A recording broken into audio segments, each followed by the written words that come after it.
कुंज बिहारी श्री हरिदास, राधे राधे। भक्तों, दोबारा से आपके पास एक बार फिर आया हूँ।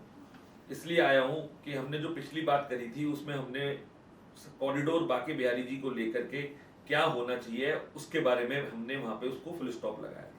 अब उस पर हम डिस्कस करते हैं। भक्तों, कॉरिडोर की जरूरत क्या है, कॉरिडोर होता क्या है, पहले ये समझना बहुत जरूरी है। कॉरिडोर का मतलब गूगल में अगर आप सर्च करेंगे तो वो होता है गलियारा। गलियारे का मतलब होता है क्रॉस, इंटरसेक्शन, मतलब आप इस रोड से घुसो उस रोड पे निकल जाओ, इस गली के इस पॉइंट से दूसरे पॉइंट पे। तो वृंदावन धाम तो टोटल पूरा का पूरा कॉरिडोर ऑलरेडी बना हुआ है। और वो तो गोलोक धाम से जब वृंदावन धाम धरती पे प्रकट हुआ वो पूरा का पूरा कॉरिडोर के रूप में ही प्रकट हुआ। तो ये बात सबसे पहले समझनी है कि कॉरिडोर वहां है।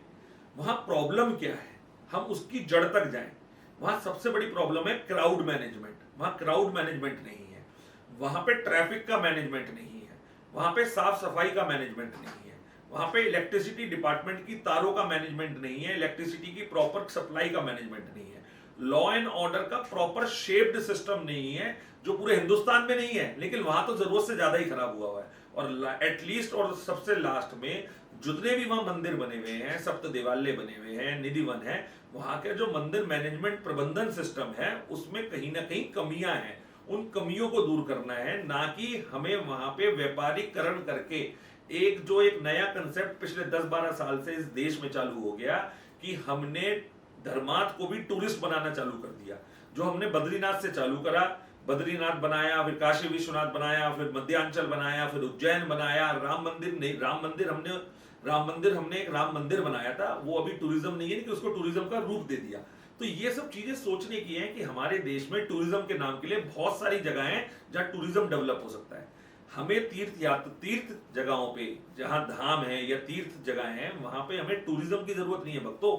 वहां हमें सुविधाओं को देना है जिससे कि आदमी को वहां पहुंचने की, आज के मॉडर्न कल्चर में जो रहने की आदत हो गई है उसके हिसाब से मिनिमम कस्ट में वहां पहुंच सके। वैसे तो पुराने बुजुर्ग ये कहते थे कि धर्म कर्म करने तीर्थ पे आदमी वही जाता था जिसको ज्यादा से ज्यादा कष्ट मिलते थे, क्योंकि उन्हीं कष्टों से उसके पाप का निवारण होता था और उसे वैकुंठ मिलता था। तो मैंने तो अपने पूर्वजों से यही सुना है। अब इसके ऊपर क्या होना चाहिए, कैसे होना चाहिए, वो एक अलग विषय है। लेकिन मेरी फिर से आप सबसे रिक्वेस्ट है कि जितने भी ठाकुर जी के भक्त हैं, राधा रानी को मानते हैं, धाम से प्यार करते हैं, उनको आगे आना होगा। सरकार के विरोध में नहीं खड़ा होना। सरकार को यह समझाना है कि कॉरिडोर की जरूरत बाके बिहारी जी के मंदिर या वृंदावन धाम में नहीं है। वो जो भी कोई कॉरिडोर बनाना है वो यमुना पार बनाइए।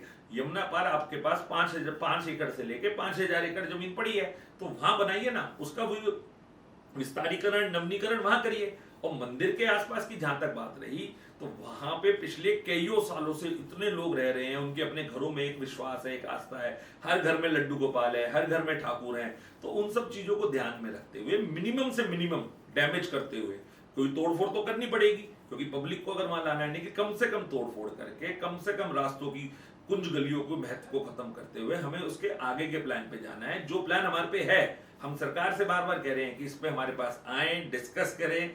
हमारा नंबर हमने सर्कुलेट करा है 8130487111। मैं दोबारा कह रहा हूं, ये हमारा नंबर है। हमारे को कोई इसमें पॉलिटिक्स नहीं है, किसी से विरोध नहीं है। सबके संग मिलकर के ठाकुर जी के लिए, वृंदावन धाम के लिए, श्री जी के लिए हमें कुछ करना है, और इस पे हम एक बार दोबारा से बैठ के चर्चा करेंगे। राधे राधे।